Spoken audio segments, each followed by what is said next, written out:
नमस्कार बच्चों। आज के इस वीडियो में हम सिलिकॉन कंट्रोल रेक्टिफायर के नेक्स्ट ट्रिगरिंग मेथड के बारे में बात कर रहे हैं और वो है थर्मल ट्रिगरिंग। बच्चों, यहाँ पे कंफ्यूजन क्रिएट होता है आप लोगों के बीच में कि सर लाइट ट्रिगरिंग और थर्मल ट्रिगरिंग क्या दोनों सेम है?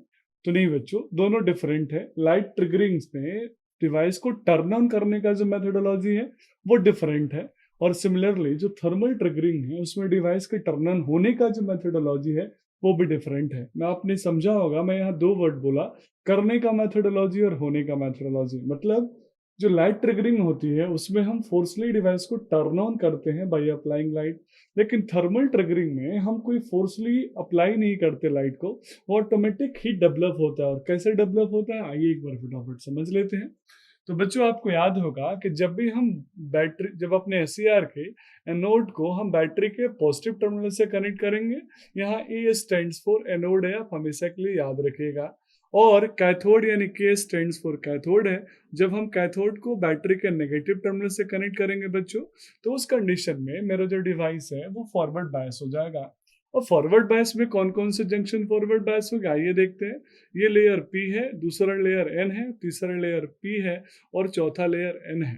तो मैंने पी को पॉजिटिव से जोड़ा, एन को नेगेटिव से जोड़ा, तो उस कंडीशन में जो G1 जंक्शन है वो हो जाएगा फॉरवर्ड बायस, और बच्चों जो J3 जंक्शन है वो भी हो जाएगा फॉरवर्ड बायस। लेकिन जो J2 जंक्शन है बच्चों वो रहेगा रिवर्स बायस। अब मैंने यहाँ गेट से कोई ट्रिगरिंग नहीं करी, तो IG की वैल्यू कितनी होगी बच्चों? 0। अब होता क्या है, इस J2 जंक्शन पे बहुत सारे इमोबाइल आयन जमा हैं, लेकिन इनके इमोबाइल होने के साथ साथ यहाँ पे लीकेज करंट भी फ्लो होगा। अब आपको याद होगा, जब हम वीआई कैरेक्टरिस्टिक्स ड्रॉ करते हैं तो वहां पे लीकेज करंट फ्लो होता है जब मेरा डिवाइस ऑफ मोड में होता है। तो ऑफ मोड में अगर मेरा डिवाइस है, वहां पे लीकेज करंट फ्लो हो रहा है, तो वो स्मॉल अमाउंट ऑफ जो लीकेज करंट होगा वो वहां पे हीट क्रिएट करेगा, हीट बढ़ाएगा, तो और ज्यादा एक्साइटेशन होगा। जैसे जैसे हीट वहां पे बढ़ेगा यानी करंट की वैल्यू बढ़ेगी, उससे हीट बढ़ेगा, हीट से आयंस के और एक्साइटेशन होंगे।